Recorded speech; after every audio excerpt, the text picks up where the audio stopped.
What's up, everybody? Thanks so much for tuning in to this week's episode of the Agent Evolution Show. So today what I want to talk with you about is just some kind of notices that I've had that I'd like to share with you all and hopefully give some insight into how we're operating.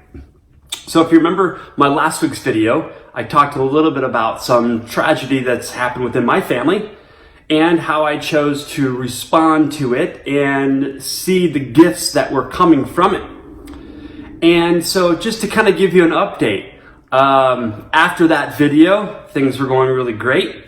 And what I've noticed in retrospect is this: some negative thoughts still made it past my awareness and landed in my mind and began to grow unchecked and begin to expand. And what I felt was this internal negativity, which caused more negative thoughts, which caused me to feel more negative. And pretty soon, before I began to realize it, I was just constantly in this negative state, which meant that I had these lenses on that everything that I saw had a negative connotation to it. And I began to feel more and more stressed. And it just was a really icky feeling. That's not normally how I operate. That's not normally how I am. So to feel that way was really off balance. I mean, that's how I used to operate way in the past, right? But here it was again.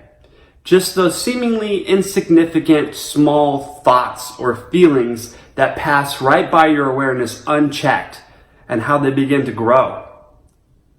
But the reflection and the awareness that came from that reflection was this. Like, sometimes during my morning ritual, when I'm in that state, I don't have a great meditation. And my exercise doesn't really empower me. And I don't get the full value from my morning ritual. And I take that beingness into the rest of my day on top of the negative state. And I begin to really beat myself up over this. Like, why am I not on top? Why am I not 100%? What's going on? This sucks. Why am I allowing this? Yada, yada, yada, yada, yada, right? And all that negative self-talk and all that beat up really just further perpetuated the problem. Because I was putting my attention and therefore focus and energy on what's not working, therefore feeding it more so that it could grow. It's kind of ridiculous, right? And so when I realized that here I'm in this negative state and this is where I desire to be, and that I'm continuing to feed that negative state that I say I don't want, what helped me make the switch was this: realizing that it's okay to not be okay. It's okay to not have like 100% meditation today, or 100% exercise, or things didn't unfold exactly how I anticipated they would go. Like, that's okay.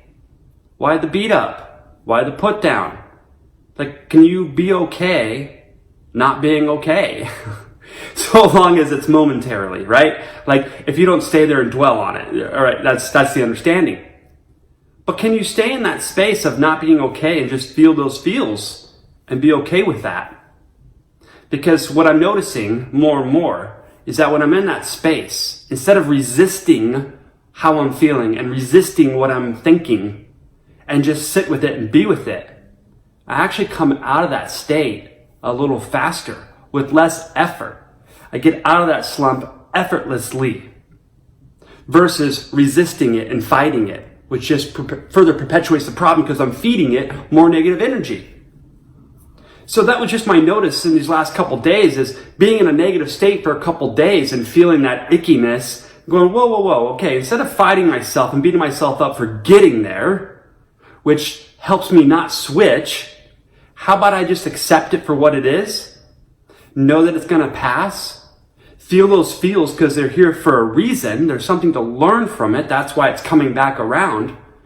And so that way I can understand my experience completely. Watch how effortlessly you shift out of that. And so I'm happy to report that I'm back on top. Last 2 mornings were great meditations.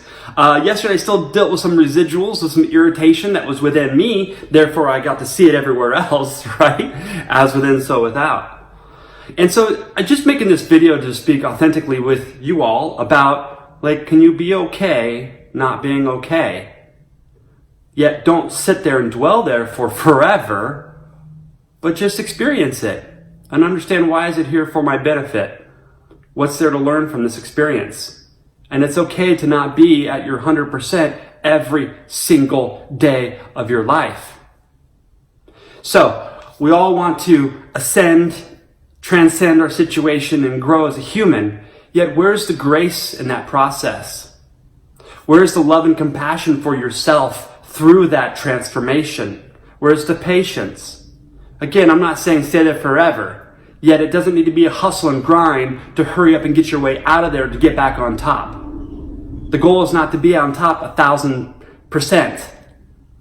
It's how fast can you switch effortlessly with grace and ease and love for yourself. Because if you're not loving yourself completely through this process, you're not loving anybody else out there. So, just some thoughts I wanted to share with you all. And again, who you surround yourself with matters. The people I surround myself with have been really great at holding up the mirror for me lately over these last 2 weeks, helping me check in and take inventory of where I'm at, and setting some time aside to reflect on where you're at and why you're there. It's valuable, valuable information, and just heightens your overall experience so you can learn and transcend faster. So, I hope this video brought some value to you today. Thanks so much for watching. Make it a great day.